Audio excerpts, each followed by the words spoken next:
হালার পথে কামটা করছে কি আর একটু কাছাকাছি থাকলে তো উড়াই ফেলাই দাম ওরে, সেই একটা ভয় পাইছি আসলে। দুইটা গাড়ি পর আমি ওভারটেক করতে নিয়েছিলাম, আল্লাহ বাঁচাইছে, আমি ফার্স্টেই কেন যেন স্লো করছিলাম একটু। আর যদি গাড়ি যদি আমার ফুল টানের উপরে থাকতো, হুট করে যেভাবে মানে সাইডের থেকে বাইকটা মানে উঠছে, আল্লাহ। আর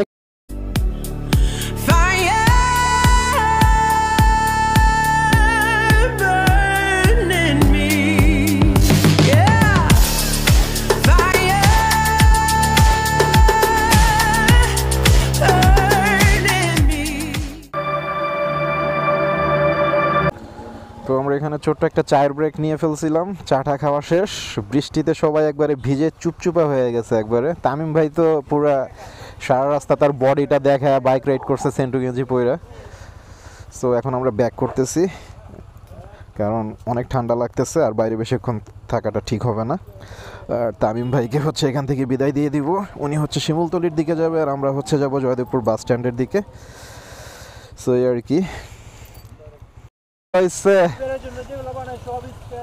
হয়েছে। কোন দিক দিয়ে যাবেন?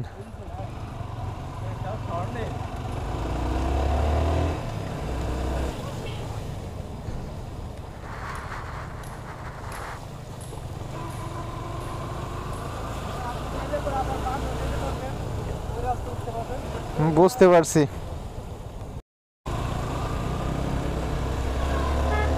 তামিম ভাই পুরা কাদা ছিটাইতেছে। ওকে ঠিক আছে, যান তাইলে, আল্লাহ হাফেজ।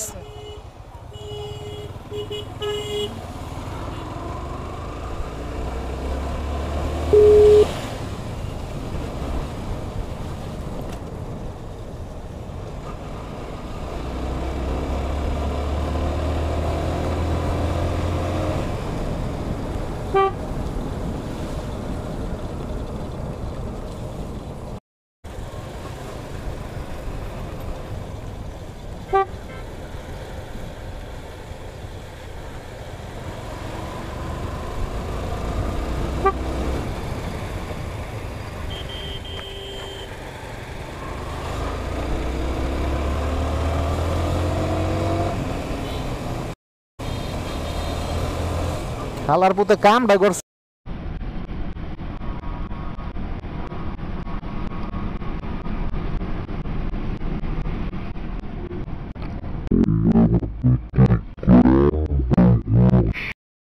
আর একটু কাছাকাছি থাকলে তো উড়াই ফেলাই দাম ওরে, সেই একটা ভয় পাইছি আসলে। দুইটা গাড়ি পর আমি ওভারটেক করতে নিয়েছিলাম, আল্লাহ বাঁচাইছে, আমি ফার্স্টেই কেন যেন স্লো করছিলাম একটু। আর যদি গাড়ি যদি আমার ফুল টানের উপরে থাকতো, হুট করে যেভাবে মানে সাইডের থেকে বাইকটা মানে উঠছে, আল্লাহ। আর একটু কাছাকাছি থাকলে মানে কোনোভাবেই কন্ট্রোল করা যেত না, কারণ বাম পাশে হচ্ছে গাড়ি, ডান পাশে তো যাওয়ার কোনো স্কোপই নাই, আর সামনে হচ্ছে ও, আর তারপরে হচ্ছে আবার বৃষ্টি নামতেছে, রাস্তা খুবই পিচ্ছিল।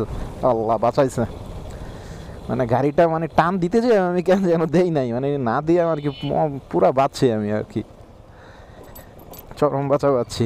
মাঝে মধ্যে এরকম আসলে হয়ে যায়, এরকম সময় সামনে চলে আসে হুট করে, আসলে যেগুলো আমরা কখনোই আশা করি না। এই যে দেখো, এইভাবে যদি চাপচুপ দেয় অটোরিকশা,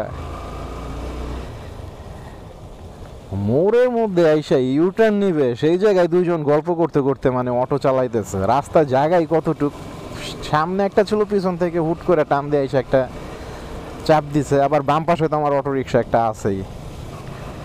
আর ম্যাক্সিমাম দুর্ঘটনাগুলো হয় হচ্ছে অটোরিকশাদের জন্য, মানে ওদের না আছে কোনো প্রশিক্ষণ, না আছে কোনো হুটহাট জাস্ট চাপ দিয়ে বসে, ইউটার্ন নিয়ে বসে। হ্যাঁ, আর অনেক অটোরিকশা তো দেখি ইদানিং লুকিং গ্লাস ওদের থাকে না, মানে পিছনে না দেখেই, ও লুকিং গ্লাস থাকলে ওরা পিছনে দেখে না, মানে হুটহাট ইউটার্ন নিয়ে বসে থাকে। এর কারণে ওরা নিজেরাও মরে, আর আমাদের মতো বাইকার যারা আছে বড় গাড়ি ঠাড়ি হলে ওদের খুব একটা সমস্যা হয় না, কিন্তু আমাদের বাইক ঠাইক এগুলো লাগলে তো আর আমরা আসলে মানে স্টেবল থাকতে পারি না, দাঁড়ায় থাকতে পারি না, আমরা জাস্ট ফ্লোরে।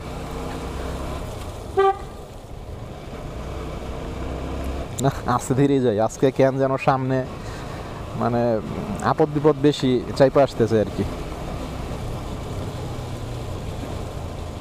তো পাগলামো করার দরকার নাই, ধীরে সুস্থেই যাই, কারণ বাসার কাছাকাছি এসে যদি কোনো একটা ঝামেলা হয়ে যায় তাহলে এর থেকে বড় কষ্টের আর কিছু থাকে না অ্যাকচুয়ালি।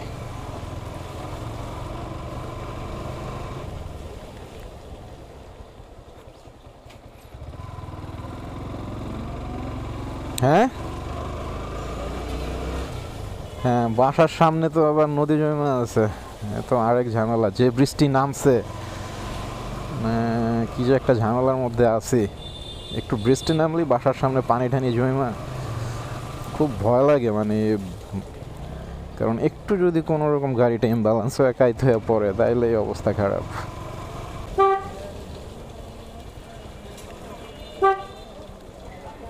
যেই কথা সেই কাজ, যা ভাবছি মনে মনে যে বাসার সামনে পানি জমবে, কি যে একটা বিরক্তিকর কোনো রকম একবার যদি কাত হয়ে পড়ি,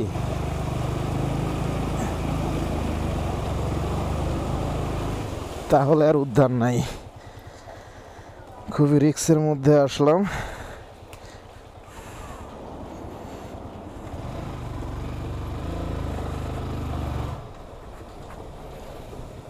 সো ফাইনালি সেফলি পৌঁছাইলাম, আল্লাহর কাছে লাখ শুক্রিয়া। সো ভিউয়ার্স, ভিডিওটি এখানে শেষ করছি, ফিরছি নতুন কোনো ভিডিও নিয়ে। ততক্ষণ সবাই সুস্থ থাকবেন, ভালো থাকবেন। আর আমাদের পাশে থাকতে, এরকম আরও ভিডিও পেতে অবশ্যই আমাদের চ্যানেলটিকে সাবস্ক্রাইব করে নিচের বেল আইকনে ক্লিক করে অল অপশনে সিলেক্ট করে রাখবেন। So thank you so much, আল্লাহ হাফেজ।